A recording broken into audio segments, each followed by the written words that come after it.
Assalamualaikum warahmatullahi wabarakatuh. Perkenalkan, nama saya Nurul Farhana dari Prodi Teknik Sipil kelas A. Saya akan menjawab soal bahasa Indonesia dengan dosen pengampu Ibu Heni Mawarni.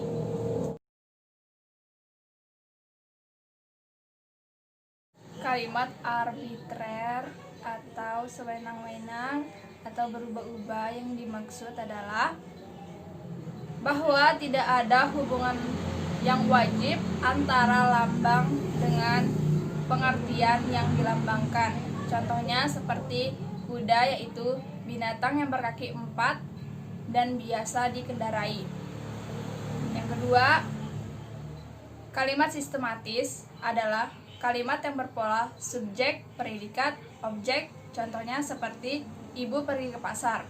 Dengan ibu yaitu subjek, pergi predikat, dan ke pasar adalah objek. Yang ketiga, kata unik. Kalimat unik adalah kalimat yang berbeda dari yang lain, nggak ada satupun yang sama dengannya. Contohnya seperti Indonesia memang negeri yang unik, yang memiliki beragam suku dan budaya. Yang keempat, kalimat produktif. Kalimat produktif adalah kalimat yang mampu menghasilkan terus-menerus dan dipakai secara teratur untuk membentuk unsur-unsur baru. Contohnya seperti pohon kelapa yang memiliki banyak buah.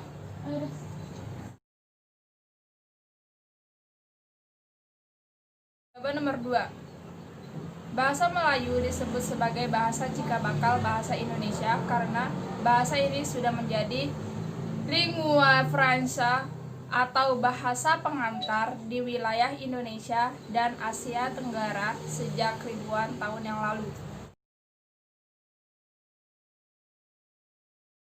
Jawaban nomor 3. Fungsi dan kedudukan bahasa Indonesia. Kedudukan bahasa Indonesia adalah sebagai bahasa nasional, sedangkan fungsi bahasa Indonesia adalah sebagai lambang kebanggaan dan kebangsaan, identitas nasional, alat perhubung antar warga, antar daerah dan antar budaya, serta alat pemersatu bangsa, budaya, dan bahasa di Nusantara.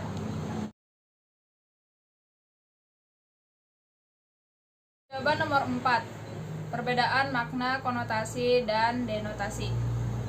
Makna konotasi adalah makna kultural atau emosional yang bersifat subjektif dan melekat pada suatu kata atau frasa.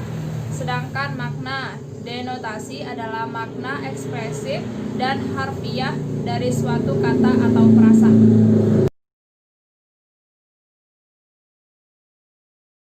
Jawaban nomor 5. Kutipan dibagi menjadi 2 jenis. Yang pertama, kutipan langsung. Kutipan langsung adalah jenis kutipan yang harus sama dengan aslinya, baik tentang susunan katanya, ejaannya, maupun tanda bacanya. Adapun cara mengutip kutipan langsung. Yang satu, kutipan ditulis sesuai dengan bahasa aslinya, baik bahasa Indonesia, daerah maupun bahasa asing. Yang kedua, kutipan ditulis sesuai isi atau kandungan artinya. Dan jika berbahasa asing, penulis menerjemahkan dalam bahasa sendiri. Hal ini dilakukan karena teks aslinya memang tidak diterjemahkan ke dalam bahasa Indonesia. Yang ketiga, kutipan ditulis sesuai bahasa asli dan terjemahannya karena memang sudah diterjemahkan. Misalnya, kitab suci Al-Quran dan terjemahannya, atau hadis yang sudah diterjemahkan. Yang keempat, kutipan ditulis sesuai bahasa aslinya kemudian diterjemahkan ke dalam bahasa Indonesia oleh pengutipnya sendiri. Namun jika pengutip tidak menerjemahkan tetapi memberi komentar atau mengambil inti maknanya saja, maka ketentuan termasuk kutipan langsung khususnya berkenaan dengan komentar tersebut. Contoh kutipan langsung. Siswanto 1990.220 menegaskan keputusan ilmiah merupakan sebuah kemungkinan atau probabilitas sehingga bukan suatu kebenaran yang mutlak. Selain kutipan langsung, ada juga kutipan tidak langsung. Cara menulis kutipan tidak langsung, yang pertama, kutipan diintegrasi diintegrasikan dengan teks. Yang kedua, jarak antar baris kutipan adalah spasi ganda.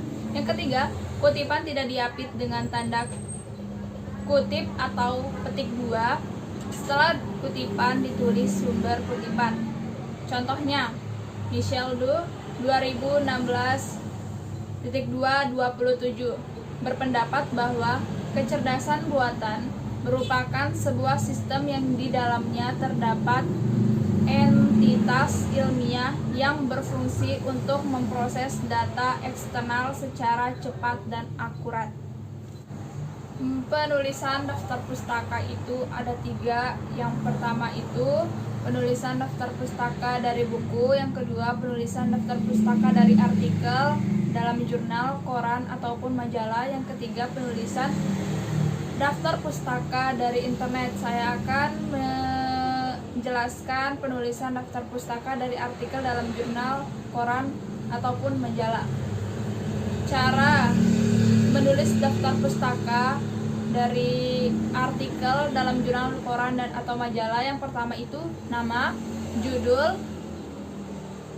Terus contohnya, Solikan Umar 2013, Bahasa Indonesia dalam Informasi dan Iklan di Ruang Publik Kota Pangkal Pinang dalam Sirok Bastra, Jurnal Kebahasaan dan Kesastraan volume 1 halaman 123 sampai 129, Pangkal Pinang, Kantor Bahasa Provinsi Bangka Belitung, Kementerian Pendidikan dan Kebudayaan.